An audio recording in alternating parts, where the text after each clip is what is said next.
process is until you get into college. The next part is which we are going to do within a month's time for our seniors, graduating seniors, selecting the right college. So how do students do that? And then we are going to talk about getting them to become college ready so that they choose the right major, they get a job, they find internships, they happen to complete timely graduation, which is 4-year graduation. We are extremely proud to tell you that ever since we've been working with students, I've been working since 2003, and I started this practice more formally in 2009, 2010 admission cycle. And ever since, all our students have graduated in 4 years, and we have had one transfer out of a college that a student accepted. And that was not because the student did not like the college, but because the opportunities they had promised him did not happen. And so he went to his second choice college after the freshman year. So we will talk about how we accomplished that. Now, let's do some myth busting and let's do some comparisons and let's see where the stressors come from. Okay, so here are some of the stressors. Most of the families that come to me, over 90%, I would say, are now by choice Indian American families. We accept more of those. We do get a few handful of Asian Americans, Vietnamese, Chinese. We had one Japanese student at some point. So we do. And the reason why I like to help this cohort is because the parents have not done their education here. And if they don't understand the process, they cannot be team players for their kid. And so we try to empower parents in our services. And so let us start with understanding the difference between college education in India versus the US. In India, when you start college education, the 4-year degree or the 3-year degree, most degrees are 3 years, and the engineering degree is a 4-year degree. And the medicine degree has a bachelor's degree, and it's 4.5 to 5.5 with the internship. So there are very objective, very well-known, tangible markers of college admissions. Students have to get a certain board exam score, and they also have to get a certain score on the entrance exams of those particular colleges or majors. So for engineering, there is a state level or national level entrance exam. For IITs, there is an entrance exam. For medical school, there is an entrance exam. And students have to score certain points on that. But students also have to score certain points on some board exams for certain majors or certain streams of academics. Here in the United States, you do have some markers like the SATs and ACTs, which are the college admission tests or entrance tests is what they call, but those are optional. And especially during the pandemic, they have become extremely irrelevant. Your GPA, which I would say is again not clearly objective because every school has a different marker for GPA. Some schools are grade inflated, some schools are grade deflated. It's very hard to get A's in some schools, and in some schools it's very easy to get A's. Some schools give their A's on a curve, and some schools have a flat rubric for giving A's and B's. So everyone is different. And then there are subjective or holistic markers of admissions in which you have to look at the recommendation letters, the extracurricular activities, the leadership position, and who decides which leadership position or extracurricular activity is good. So college admission officers basically decide their college's priority and create these markers. Generally, colleges are also low to average cost of attendance unless they are expensive private colleges and unless you're looking for medicine and engineering degrees. But in India, college education is not, it doesn't really bankrupt a family.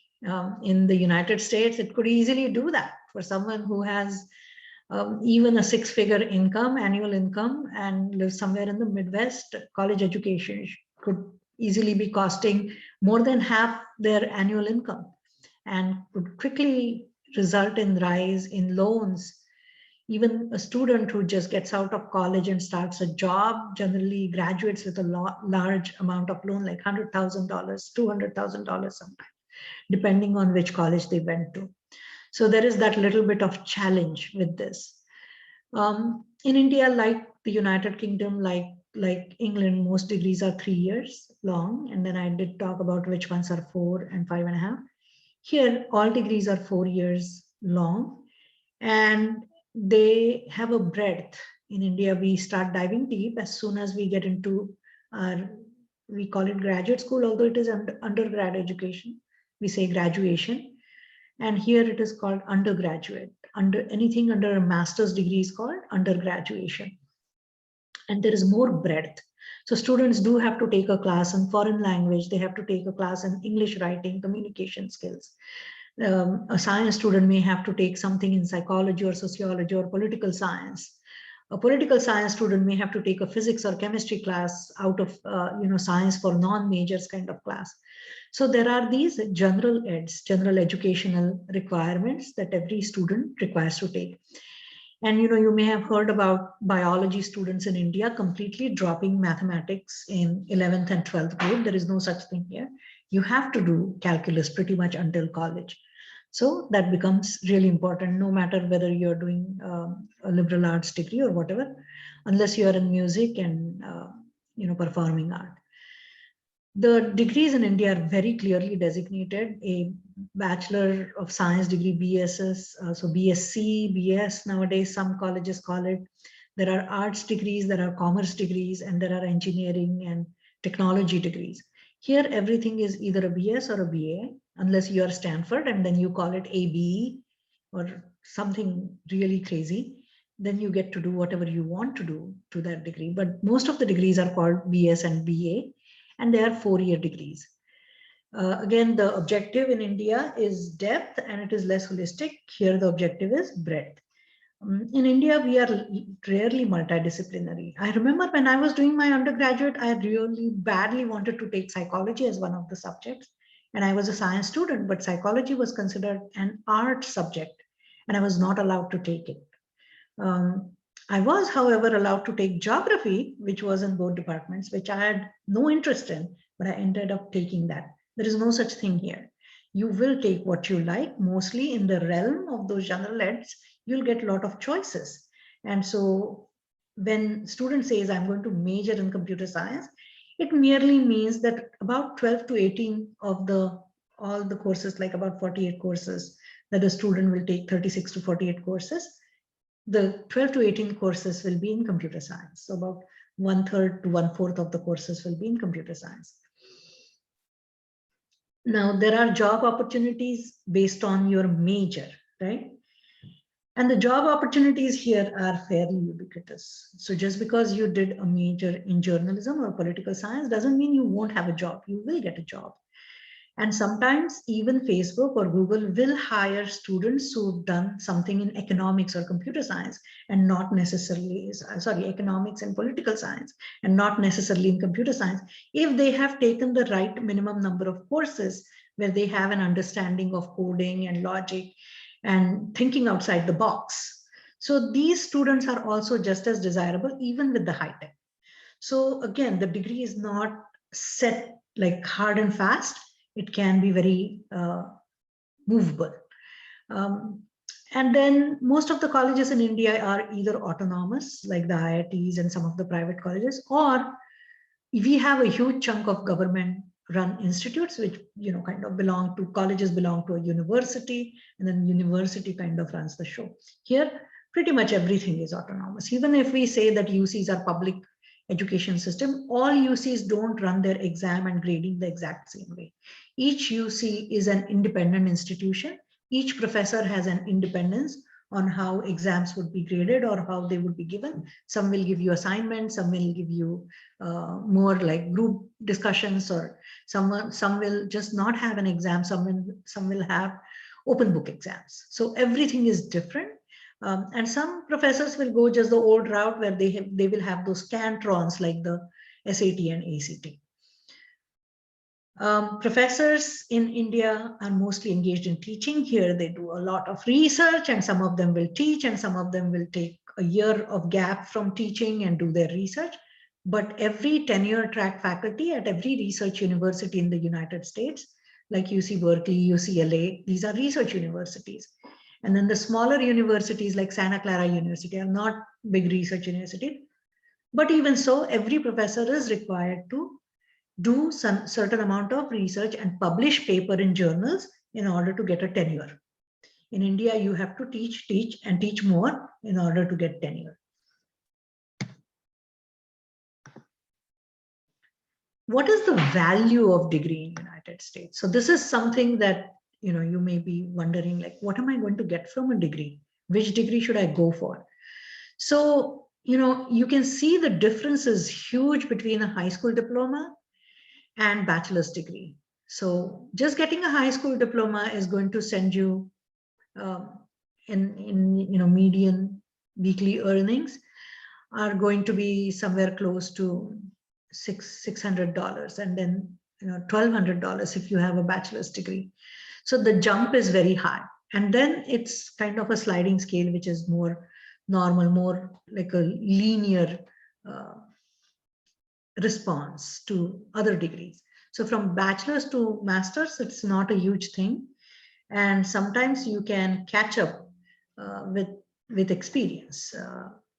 From bachelor's to master's in this country takes about 1 year.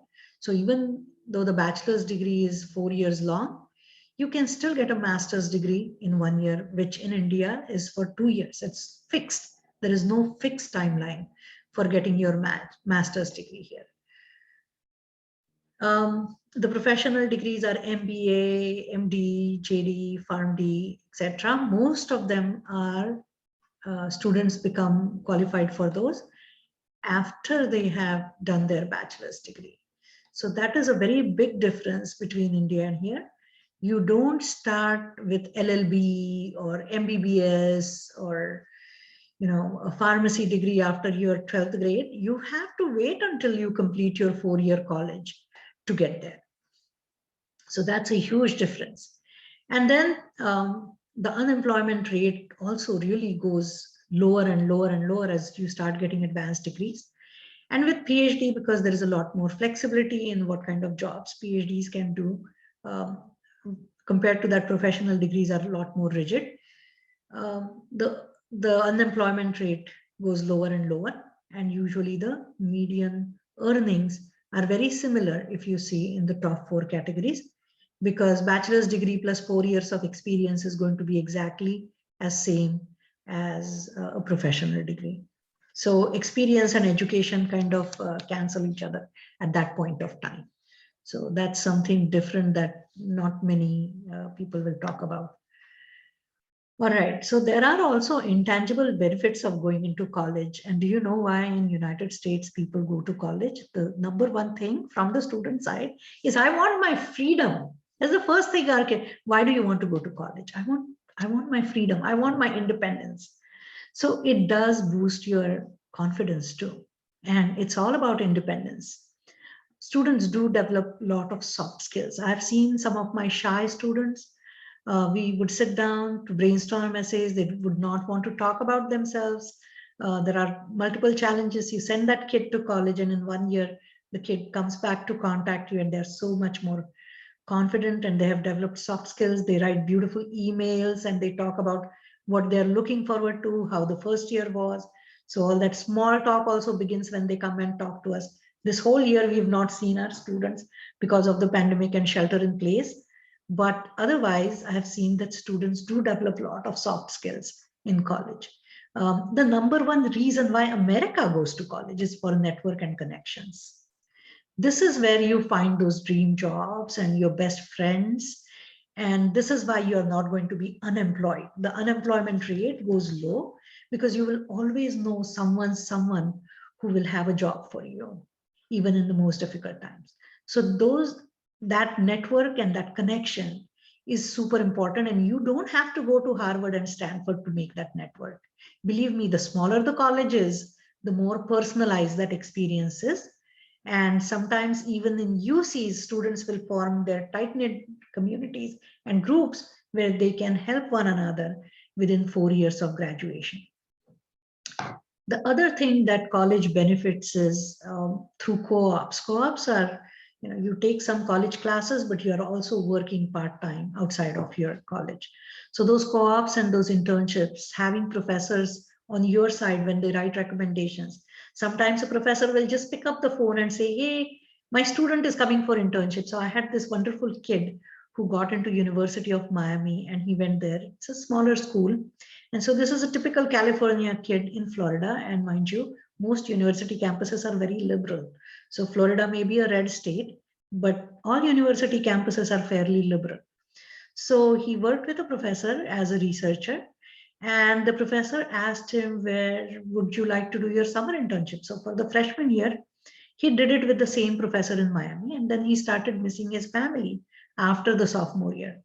So all the professor had to do was just pick up his phone and call his friend in UCSF, UC San Francisco, and say, hey, my pre-med student is coming for research. Do you have a position for him? And within 5 to 6 minutes, that contact just offered an internship to my student, and it was a paid internship. In the third year, my student said, look, I have not done any study abroad program. I'm going to be in med school after college. So I would like to do something abroad. And sure enough, the professor picks up his phone, calls up his friend in Brazil, and my student is working for the Surgeon General of Brazil, which is a huge opportunity. So as you can see, lesser known colleges have more opportunities for their students because the professors are personally invested in the students. And I will take your questions for sure at the end of this session. So keep them coming in. That's perfectly fine. There are also opportunities for promotions. Once you get your job, it also becomes very easy to move up if you have a college degree. And even with a bachelor's degree and experience, those promotions come in much more easy. There is more job satisfaction also because you get to do things that you're passionate about. And hey, there is one less tangible thing that parents don't think about, but it's on students' mind that college gives them an opportunity to date and find their life partner in a more neutral environment, really kind of get to know that person and see if the person is compatible.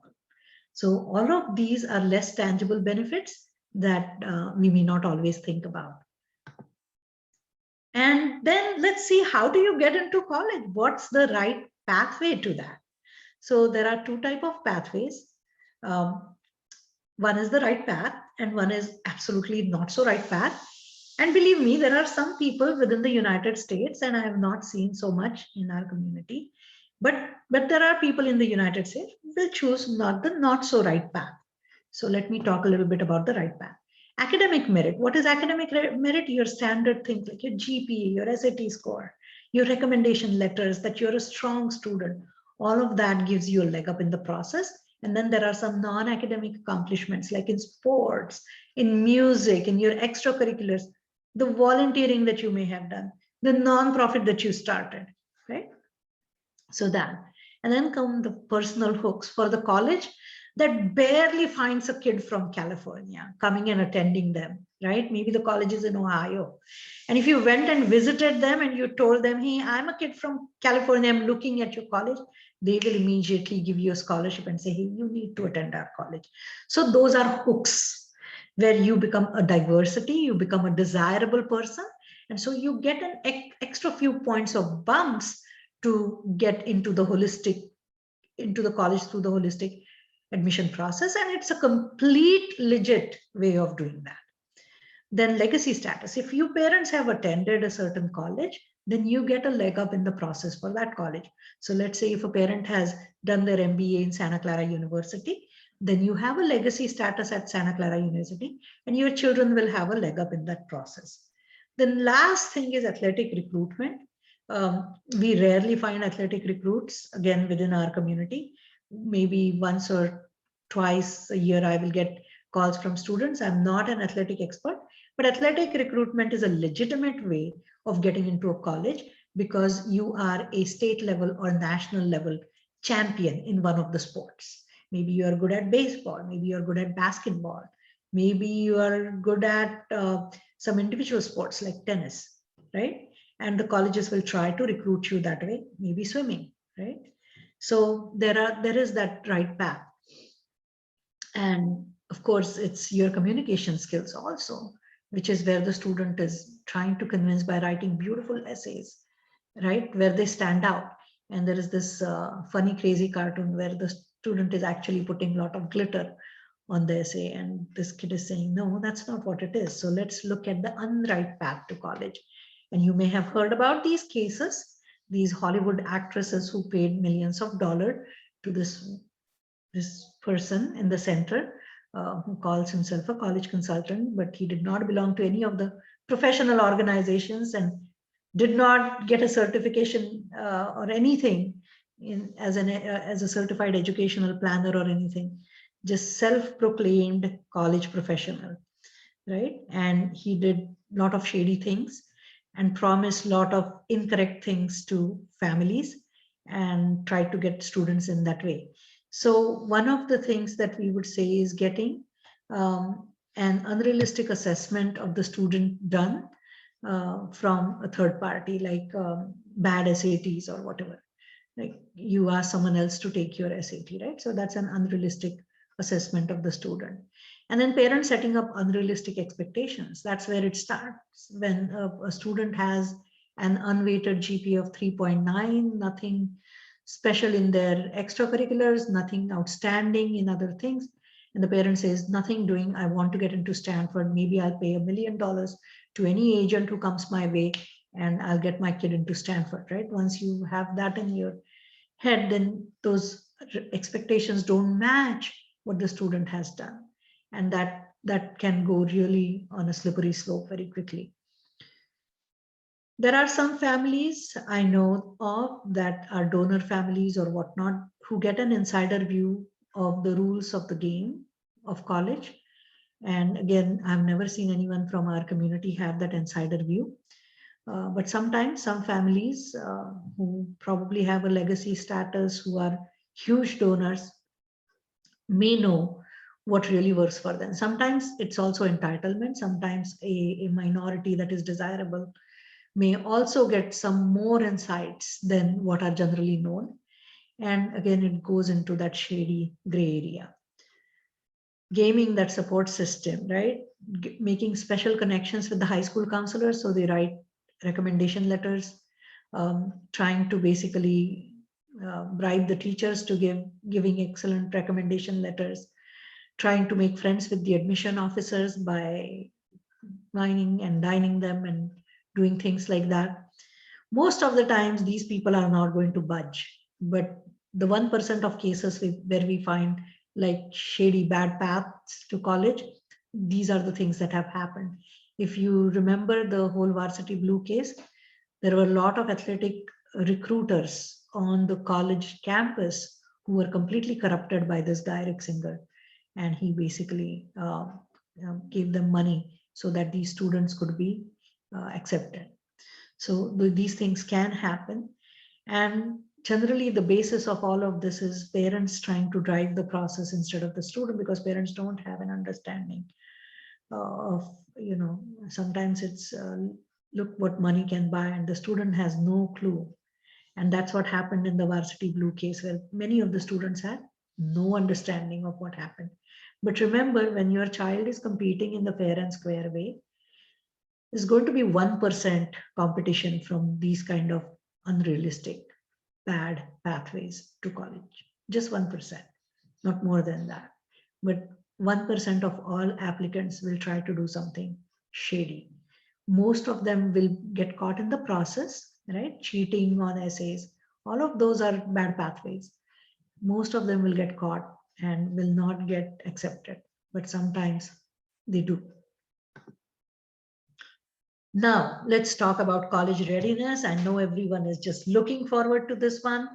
How do I get my kid into a UC? How do I get my kid into Berkeley or LA? Or how do I get my kid into San Jose State University? How does that happen? So I'm going to talk about the elite private colleges next.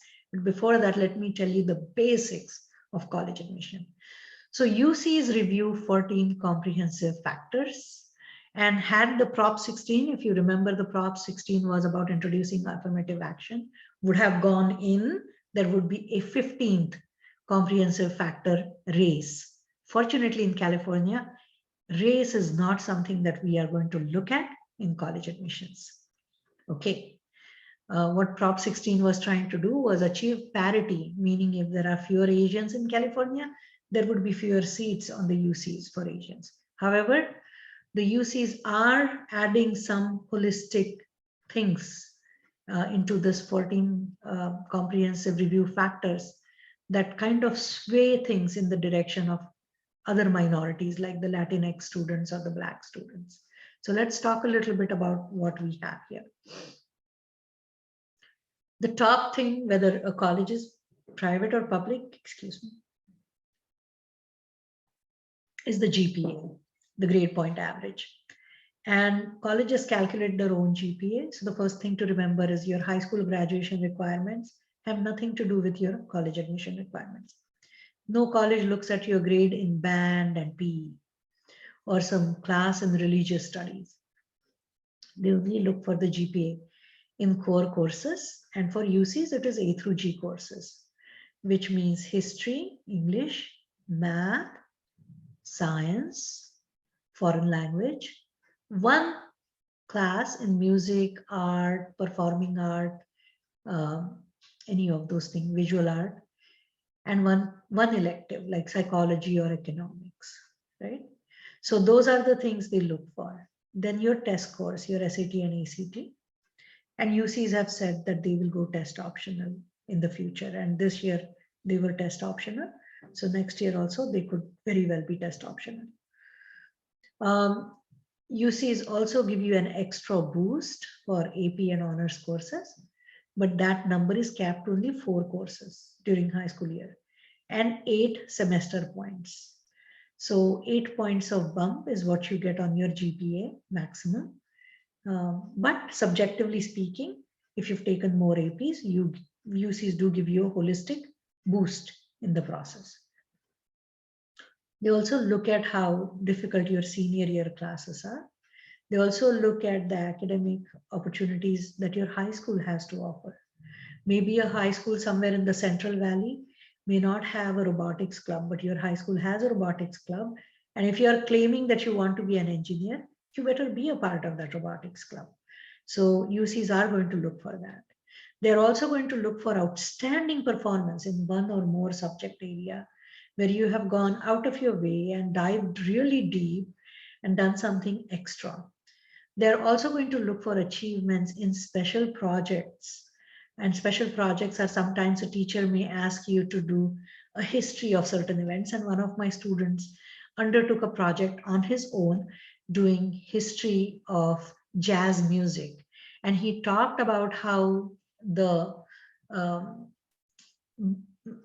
movement of Black Lives Matter kind of goes concurrently with the development of jazz music and how Black people came in the mainstream and how African American history was impacted by the development in jazz music and jazz coming mainstream and so on and so forth.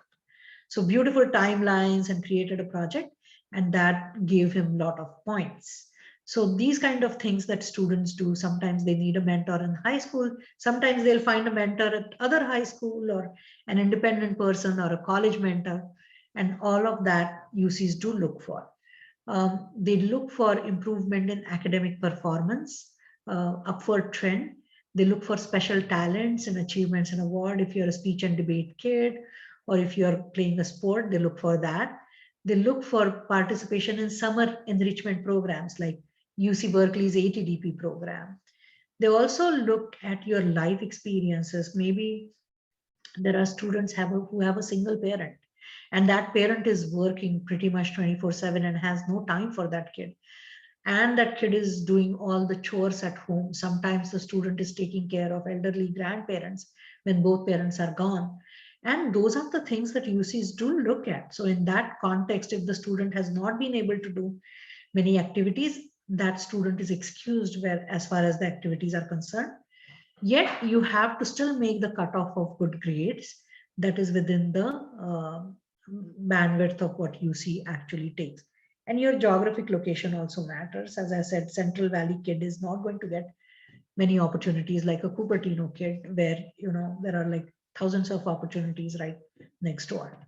So all of that also matters a lot. At CSU, it's more straightforward. They look for your GPA and whether you have completed the courses that you need, and whether you have done some things. But the CSU application doesn't really give you a huge leeway to show your leadership skills and extracurriculars. It's much more meritorious, and yet they are also introducing the uh, favors to challenges, and that way indirectly introducing the race factor in admissions.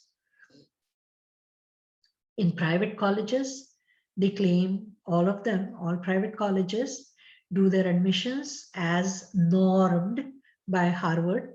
And irrespective of how selective or non-selective the college is, every year these private colleges will meet up for a conference. Generally, it used to be Harvard. I don't know where it has gone now with the pandemic, mostly online. But they meet up and they decide what is going to matter most. And then they meet up with their own colleges community and committees with deans and presidents and legacies and people on the senate of the college, and decide, hey, this is our college priority. We are going to take more students who are children of legacies, or we are going to take more children to early decision, which is a binding decision. So all those decisions are made, and then every year by July or August, colleges publish their uh, uh, needs and wants. And these needs and wants come across as holistic admissions. So in academics, all private colleges will also take a look at your high school GPA. That's the top thing. Test scores are after the GPA. Rigor is the number of AP and honors courses that you took, that the college approves of, and the rank in school. So some families will come and tell me, Archana, our school doesn't rank, so we are fine, right? Hey, but if a particular college is receiving 20 applications from your school, they can physically rank you. And if they have been taking students for the last 7-8 years from your school, then they know where exactly you stand at your GPA. They kind of can figure out what your rank is, top 5% or top 10% or top 20%. So someone goes from Mission San Jose with a GPA of 3.85, and has taken, like, let's say 8 AP classes, then pretty much the admission officer looking at that person's profile is going to say, hey, wait a minute, the student is not in the top 1% at Mission San Jose, not top 5% maybe, but most likely is going to be in the top 15% to 25%, in that range, right? Because they know they've been reading applications of Mission San Jose kids. And sometimes the school profile itself will have that kind of ranking. Even though the counselor tells you we don't rank, they will say that if a student falls in this, this is where the rank would be. So anyway, there is ranking, and colleges look at that. Colleges also look at what the student has done outside of school. And sometimes a student will take a Berkeley course or maybe take an ATDP course. So colleges will look at that favorably. And also the academic achievements that are not just GPA and test scores, like maybe a student did math Olympiad or a computer science Olympiad and got a silver medal in it. That's an amazing academic achievement. So colleges are interested in that. And sometimes the summer programs also come in form of research, and colleges are very impressed by students who do college level research in high school itself. For extracurricular activities, most colleges don't care what you do, unless some college just loves swimmers. That is, Princeton University loves the swimmers. So if you are a nationally ranked swimmer, that is one of the school you want to have on your list. Most colleges say, hey, extracurricular activities better be sustained, meaning you have been doing them for 4 years. You better be consistent at them, meaning you're doing it every week, not just once a year. So once a year fundraising is not a consistent activity, although it could be sustained for 4 years.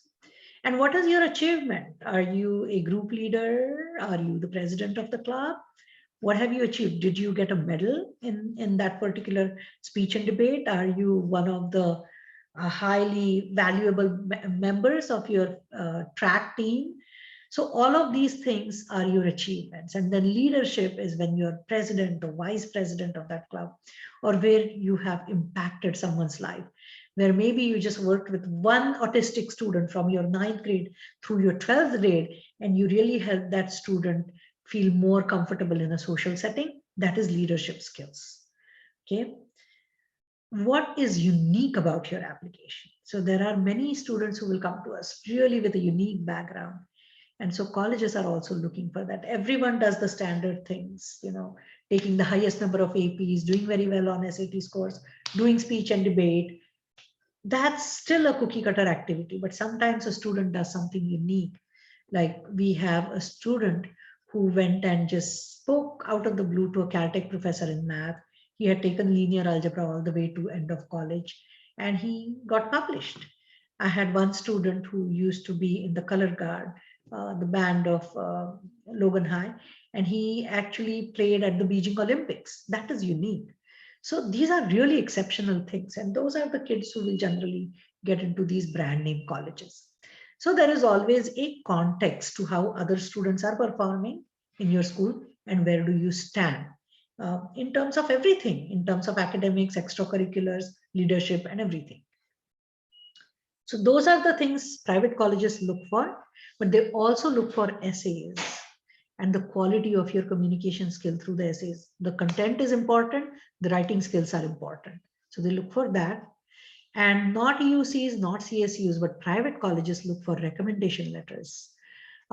Do your counselors have something really scary or negative to talk about? They are looking for those factors, but they are also looking for positive factors. Do you get along with other people? Are you really curious in class? Do you raise your hand and ask questions? Do you help other people when they are struggling? So those things are what they look for in the subjective matter of the recommendation letter. If an interview is offered, it will get you some points, and you can advocate for yourself through essays and interviews. Recommendations is something it's beyond your control, right? Again, there is a context to how other kids from your school write essays and what kind of recommendations they have, or what was the quality of their interview. The last thing is, for some colleges that are kind of middle tier colleges, which are not hyper selective like the Ivy Leagues and whatnot, also want smart students and want to create success stories out of these smart students. So they look for, legacy status or demonstrated. And legacy status, by the way, even Stanford and Harvard consider legacy status. But these middle tier colleges kind of give a little bit more importance to that. And they also give importance to demonstrated interest, meaning how often have you tried to visit the college, or nowadays the visits are virtual, so you could do 1 or 2 visits per college, a general visit, and maybe the student is interested in an engineering major, so another visit for the major. And sometimes the demonstrated interest is driving in the campus and taking one of their tours, talking to their students, or communicating with the admission officer. And there is also one more secret that I want to share. Sometimes a student will take PSATs and their email will get known to the colleges. The college will send a lot of material on that email, and they're tracking whether the student clicks on the websites or the links that are sent to the student. So every click is going in favor of your demonstrated interest, right? So demonstrated interest is beyond college visits and information sessions. Actually spending time on their website through your email, through your login, is also super important. Now, how can parents come to me, what can I do? How can I help my kid? So the one thing I would say is, you don't decide what major the student picks.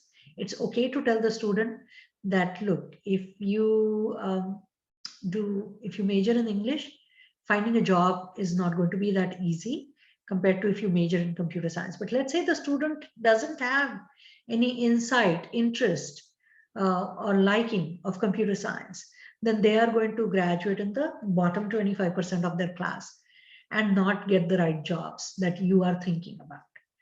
And it's possible that the same student graduates in the top 5% of their class, and then they find more jobs even with English, right? And those jobs could be technical writing, those jobs could be journalism or with any newspaper.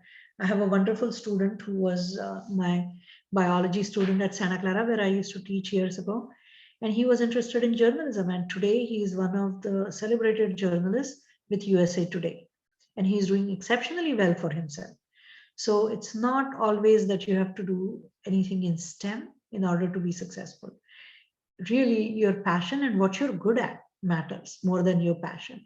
If you're extremely, if you've not heard about the Ikigai model, look it up. Sharda is going to put Ikigai in the chat box, and you can totally look it up what Ikigai is. So if you are really good at something and the world requires that and they're willing to pay for it, you've found your career pathway and you will be successful no matter what you do. It doesn't have to be a STEM field.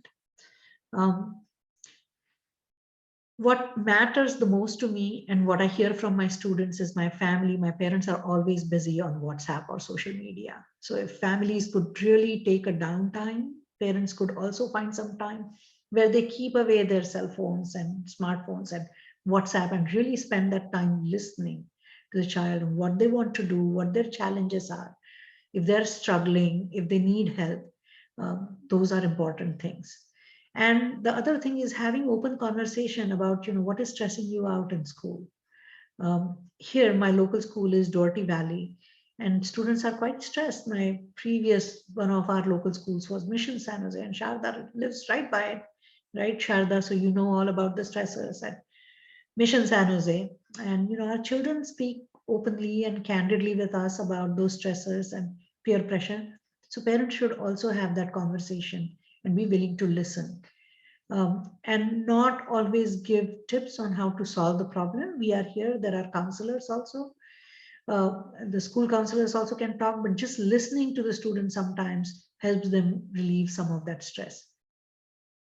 Parents can totally do background research with colleges. On our website, we offer resources. So Sharda is going to put the link for our resources, where I have done several sessions for Radio Zindagi. And it was one of the social things I wanted to do. I have put it on my website so anyone can access that. And it introduces you to all the pieces of the puzzles of college admission process, where I talk about what is demonstrated interest, how do you demonstrate. And these are tiny little audio clips, 5-6 minutes long, but I introduce you to all the topics. And then I have a lot of links that will also help you do some research on your own when it comes to colleges. Creating a spreadsheet with different colleges. Which college should my kid visit? What did they find after the visit? Discussion with the student on how the college visit was is also useful. We say that, instill growth mindset in students. Talk about their effort. Oh, you've been working hard. Don't necessarily talk about the grade. Sometimes you'll know that the kid has put in a lot of effort and did not get an A. So don't beat up the kid by saying, hey, how come you didn't get the A if you're so good? It's possible that the kid is not good at everything. And so we compliment on the effort and see if we can push the student to conduct things in a more organized way, take more efforts or seek more help. So give them that confidence. Hey, ask for help. If you're not good at math, I can find you a tutor, or you can do some peer tutoring. So try to help them with the effort part of it, but don't talk too much about the outcome. Attend all the major high school events. There is one myth where parents come to us and think, hey, we have you on our side. We don't need to do the parents' night, or we don't need to do the parent-teacher conferences. We don't need to talk to the counselor because we have you. Believe me, we do not. As much as I would love to brag about it, let us be very realistic about it. Sharda and I cannot replace your high school counselor.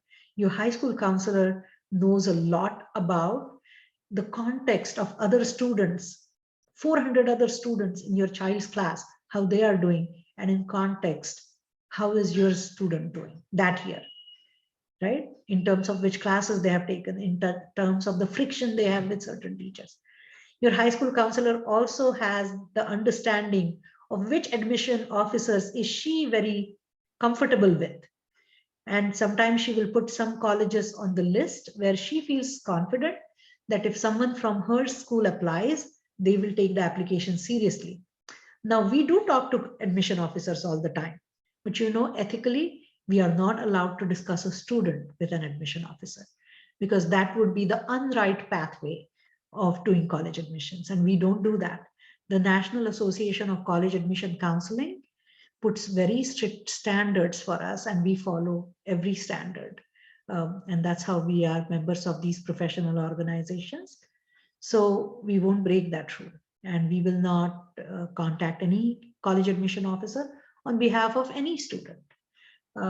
However, the high school counselors, they may not mention a particular student, but if someone is applying from their college, that person may already get a favorable reading based on how the school has treated that college before. Remember, these college admission officers actually go to your school and make presentations. So they are very comfortable or conversant with that school's environment. And so these counselors do a lot of that. Parents can also take a look into CSS profile, which is by the College Board for private colleges on the financial planning part of it. Parents can also decide by talking to financial planners how they could put in 5-9 plan, or create other plans for the students' college education. So these are discussions about affordability, and we say if parents are candid with students, it really helps a lot. How can high school counselors help? I already talked about it. Remember, your high school counselors are the only ones who have access to Parchment and Naviance, and the student's account on Naviance. Private or independent consultants like ourselves, we don't have access to Naviance. Naviance is very restrictive. Also, high school counselors like ourselves create a safe space for difficult discussions. Maybe the student is not getting along with a particular teacher. Maybe the student is getting bullied by another student. Maybe the student has seen someone do drugs in the hallway. These are things that the student wants to bring to the counselor's attention sometimes, and the counselors are committed to creating that safe space for these kind of difficult discussions. Counselors often tell you how many number of APs are sensible, how much is too much. They might even tell you that particular AP chemistry teacher is very hard. So if you're taking AP chemistry, I don't recommend you should take AP US history, because then you'll have two difficult teachers, right? So that is something the counselors can do and have access to. They sometimes organize information sessions for the seniors and sometimes for the entire high school. And they also organize the parents' nights and the parent-teacher conferences and whatnot. So all of that. Some of the counselors are very proactive with giving feedback on essays, especially in private school. So absolutely, they do it. Many of them are not trained. So this is where our expertise kind of trumps theirs, because we really spend thousands of hours every year because we have the luxury of that private practice on learning from essay feedbacks from admission officers. And, we don't invest just bare minimum of our time in learning that. And we work throughout the summer to learn, whereas most high school counselors are on a break during the summer. But high school counselors do something that we cannot, writing recommendation letters and sending the school profile to colleges. So that's a big deal, right? And they are the ones who write the recommendations. So you better get to know them, be nice to them, be humble, be caring. I just say, write them a thank you note, give them a tiny little box of chocolate. Please don't bribe them. No need for gift cards. Just a box of chocolate is good. Just to say, hey, I remember you, you are important to me, and a little thank you note. They do sometimes communicate with colleges on students' behalf if there is a need. For example, I had a student who lost her father right during the application season, and then she was going to be delayed even beyond the deadline for a particular college. And the counselor was very comfortable calling that college and letting them know that do give an extension to that student in light of the circumstances. And the college totally agreed. Now, this is not Harvard, Stanford that we are talking about, but there are always some college admission officers from realistic colleges that are really good friends of these counselors. And sometimes the counselor will use their power to kind of communicate with the college if the student has a challenge. Sometimes students are extremely sick and they may have sent their essay at the last minute. So sometimes the college counselor may write to the admission officer and say, hey, you may not see the essay was proofread or enough effort put because the student was really sick for the past 2 weeks, whatnot, right? So all these things are done by the counselors. How can we help? So we have time, right? We have the luxury. We have fewer students. We don't work with 400 students. Every year we take about 40 to 60 students, but we are many of us. And I spend time making an assessment of my students' strengths and bringing it to their attention on how they should self-advocate these strengths in essays. So I have the luxury of doing that. I also give students a context which is broad and outside of their high school. So maybe I have a student from Mission San Jose and I have a Doherty Valley student, and I can totally see that the Doherty Valley student has done more things for a particular major at UC Berkeley that the Mission student has not done. So I can give them a context and say, hey, maybe in Mission, you guys don't do that, but for this particular major, my DVHS kids are more prepared. And that context is also valuable for students. The counselors, on the other hand, only know their school. We also create a safe space for discussions. We have students sometimes who will come to us and talk about their anxiety, about their nervousness, stressors in school. We are not counselors, though. We are not certified therapists. So we do give you outside recommendations where the student could then talk to a professional therapist. We have a wonderful life coach who is on our side, and that is another thing. We do help students with course selection also, but remember, the final blessing is going to be of the high school counselor. We do give our own contacts with test prep experts. Some of the college consultants also do test prep themselves, but I recommend that you should go to someone who is an expert at test prep. And we do have our own contacts too. We help you with choosing the summer programs. Very few high school counselors do that. We create a college list based on a much broader experience that we have of student personality and college personality. I have visited over 200 colleges now. Sharda has visited quite a few. And so we can bring you something from our first-hand experience. Somehow high school counselors don't have the luxury of constantly visiting colleges at their own time. And then we can also give you insights on different majors, on how a particular major is at a particular college. So that is, again, a luxury that we have because we have that extra time. We do stress the importance of demonstrated interest and doing college visits. We also send you to different information sessions. We also talk about various college fairs taking a place in other areas, not just in your high school. We have a lot more insight on different college programs, I would say. And then we also help you much more thoroughly with essay brainstorming and ideas and feedback and writing and proofreading and re-editing and proofreading. So little bit of hand holding there, although we hate to do any hand holding. We organize your application timeline. We use softwares that help student get totally organized. By end of September, I need to finish these many essays. By end of October, these many, and by end of November, I should be done with all my applications. So that is one thing where I can say with pride that we get a lot of blessings from all the families that we work with because their students are done by end of November, whereas a student who is not working with us or any independent is struggling through the last weeks of December and January trying to finish up their college application. So we try to finish up everything by November. We also help students by looking once again at their personality profile and selecting that final college to attend. We answer parents' question and direct them to the right sources. We don't ever get frustrated with parents and don't say, don't come to me, because high school counselors, when they're overwhelmed, they absolutely don't want to hear from the parents.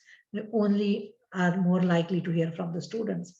But we understand our community and we know you all did not go to college here.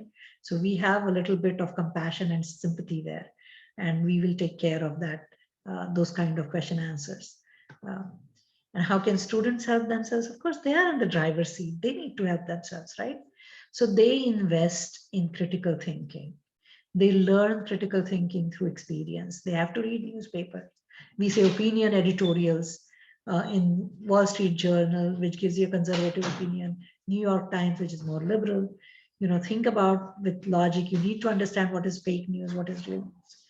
Math skills are really important, focusing on that. Communication skills, good writing skills, good speaking skills, not being shy, being able to self-advocate. So those are the things that student needs to start investing right from middle school and not wait until the last minute. Generally, those are the well-prepared students who, after they get good grades, may make more easily into brand name colleges. Knowledge of self, understanding what we are good at, being very authentic to oneself. Knowledge of your high school, what are the challenges in your high school, which teacher is good, which course is good, where do I have to do extra, I might need a tutor, telling that to parents ahead of time.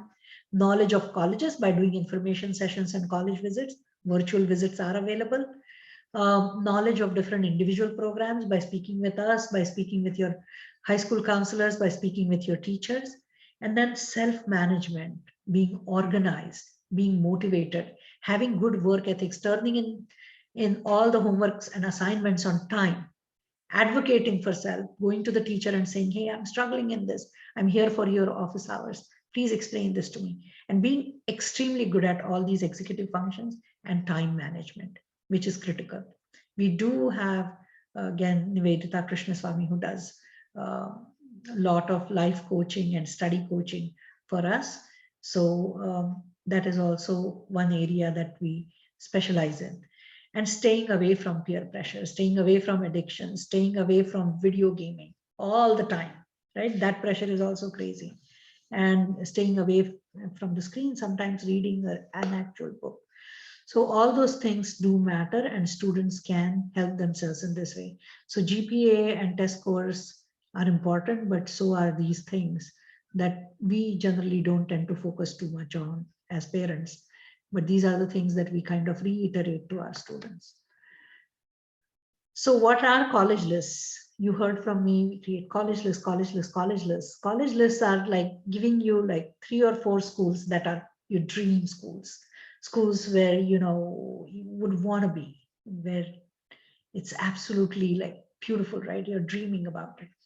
So those are unlikely admits. There is like 1-2%, 10% chance maybe that you're going to get into that school. And then there is a match school where you have between a 25 to 75% chance, the middle 50%, where you possibly are going to get admitted. And we need to have about 8 to 9 of these match schools on your college list. And then 1 or 2 safety schools where you're more likely to get in. Generally, their admit rate is about 75%, 85%, where if you have decent grades, you're going to breeze in. And we will always have 1 or 2 of those safety schools, which are more than willing to take you if you write decent essays and if you show a little bit of interest and you have the right kind of grades.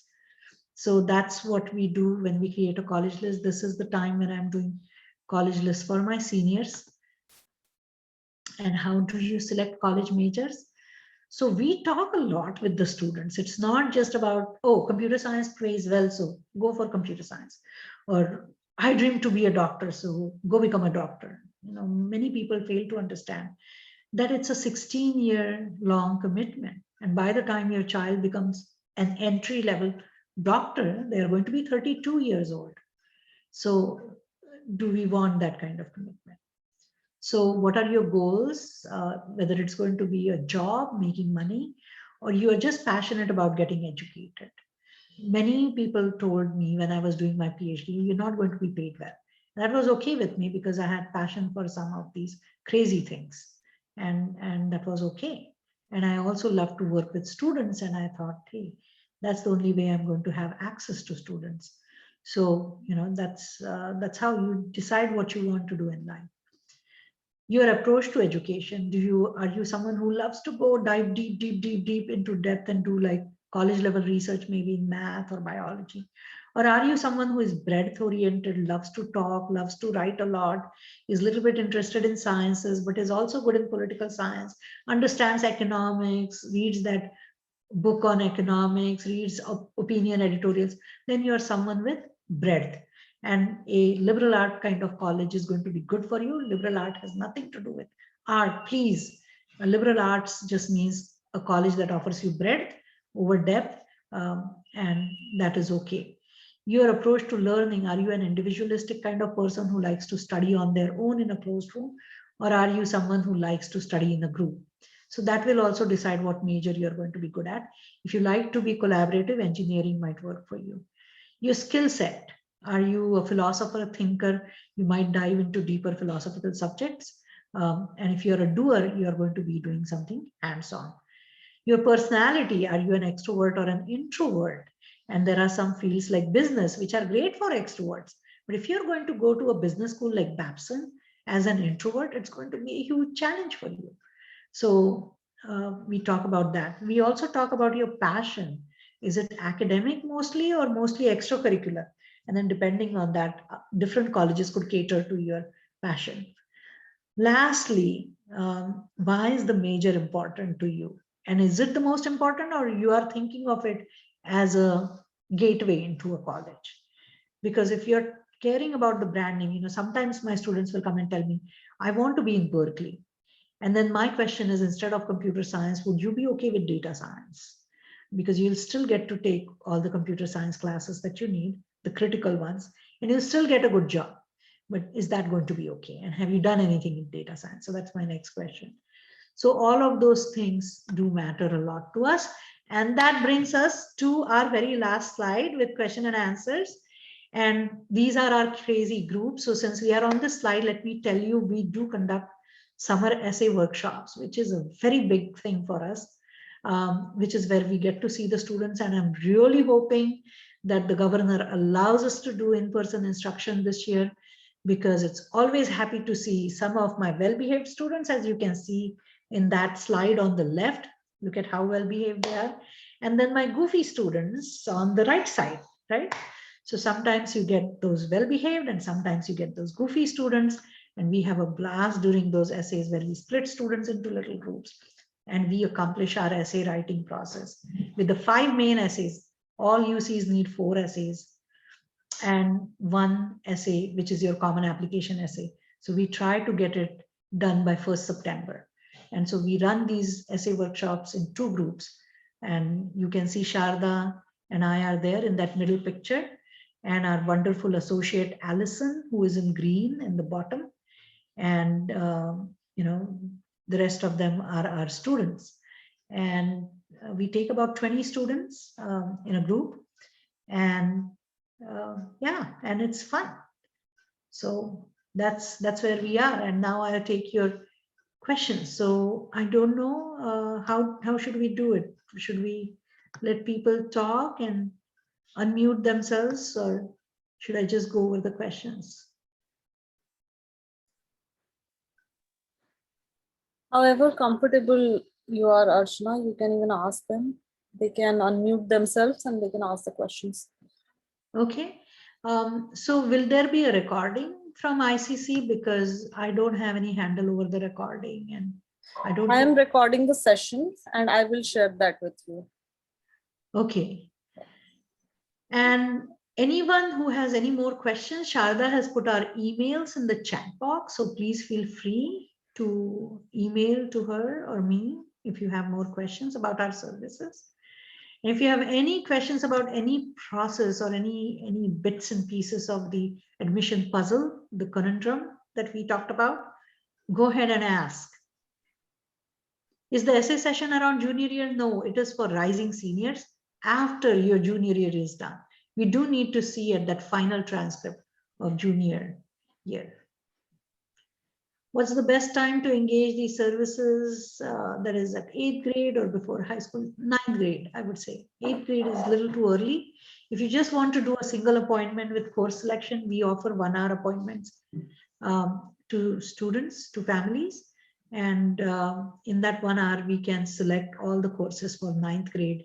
And then the student actually starts engaging more comprehensively with us from 9th grade onwards. Hey, Archana, yes. Can I ask a question directly, right, rather than typing? Yes, please. Yeah, so I have a incoming or going to be a sophomore child, and still not decided as to what are the total likings, still tasting waters. Is this still a good time to engage into a program like this, or wait for a year to see whether, where he wants to go? How do we proceed? It is okay to be undecided when you are a sophomore. There is a huge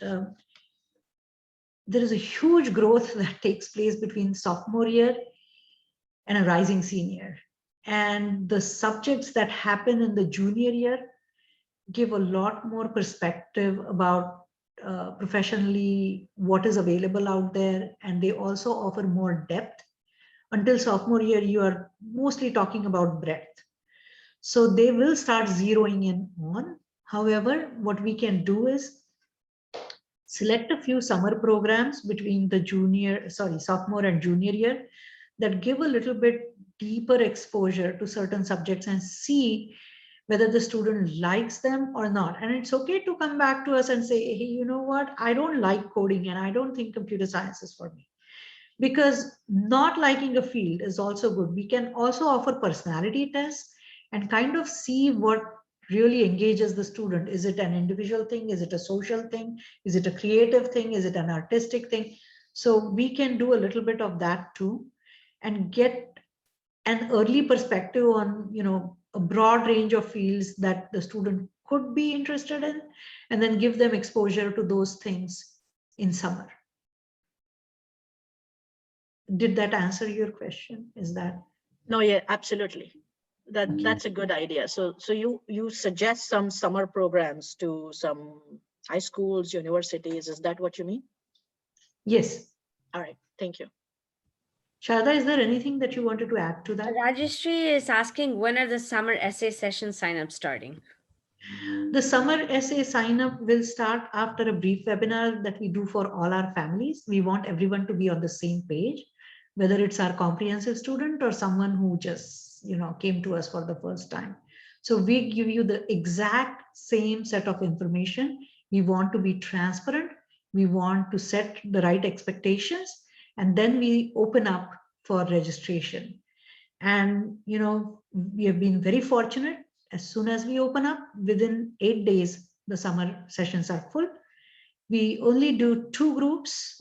Each group is at the most 20 students. Sometimes we have capped at 16. It depends on how many associates are available. As you can see in that picture, we are, one is Allison, then it's myself, then there is Sharda, and Sharda, is Ria there? Yeah, Ria is there. So we are 4 of us for 20 students. And that is generally a good ratio, student mentor ratio. So if we are 4 or 5 of us, we are happy to take 20 students. But if, let's say, someone is traveling in the summer, then we try to cap it at maybe 18 or 16, because we don't want that ratio to be more than 1 to 6. 1 mentor to 6 students, and that's the basis of this. But this summer we have everyone is on board, so we will cap at 20, and we already have a big interest list. So everyone on that interest list will get an invitation from us to join our webinar. Go ahead. Hi. Can I know the location of your summer session and what is the duration? The duration is generally 2 weeks and 2 weekends, but the weekday evening sessions are online. They are in a webinar format, and the weekend sessions are in person. And the location, because we take students all the way from Saratoga to Santa Rosa, we try to centralize it in Fremont. Although I'm in Dublin, I have used this location, Cultural and Innovation Center, which is, right by where that Jai Bharat restaurant is. Is it Jai Bharat, Sharda? Is that the name of it? Yeah, it is Jai Bharat. So yeah, right by that little complex in Newark, Fremont, Newark area, by Jai Bharat. So that's the location. She has a beautiful hall and a little kitchen that goes with it, and students can spread out and use the 2 rooms that she has, and it's a wonderful place. So it's a very cozy, very academic, but creative atmosphere there. Thank you.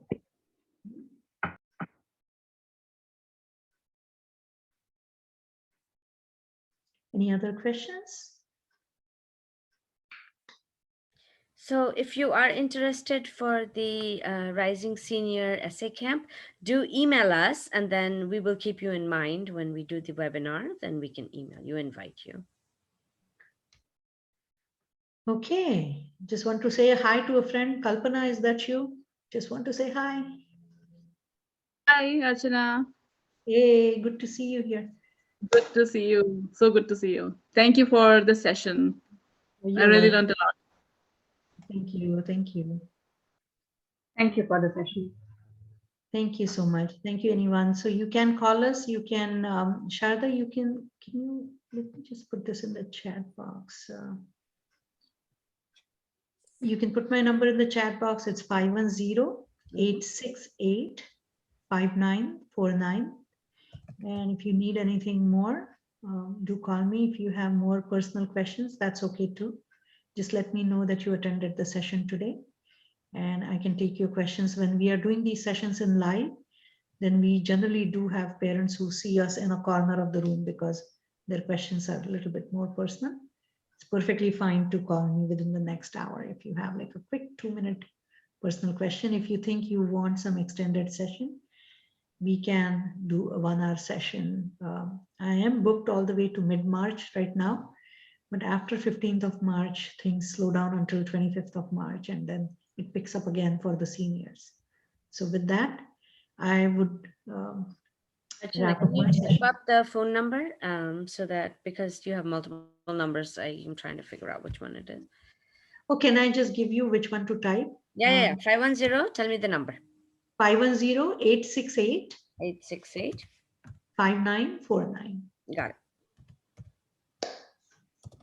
Hi, my name is Ragni Maheshwari. I just wanted to say thank you for the session. It was very informative. Hi, Archana. This is Dr. Raj. Oh, Very, hi. very nice session. Thank you so much. Thank you. Yeah, thank you.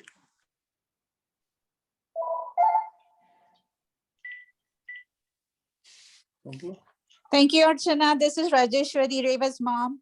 Oh, hi. Thank you. Yeah, thank you so much. It was really nice. I forgot most of the stuff, so this was really good. How's Reva doing? Reva is good. She'll be graduating now. She's at UIUC, right? Yeah, she is at UIUC. Awesome. Yeah, so this is for Riddhi. Now she is a junior and she'll be soon be a Oh. senior. So yeah, we are hoping to sign up for your essay, summer essay. Oh, perfect. I miss you guys.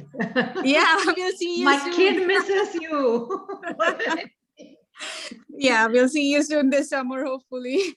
Yeah, see you soon. So yeah, Ravika. just want to make sure that Riddhi is on your list. I'll go ahead and email you also, but just wanted to let you know. Sure. Thank you so much. Okay, thank you, Archana. Bye. Thank you. Bye. All right. Thank you, everyone. Have a wonderful Sunday, and I hope to hear from you.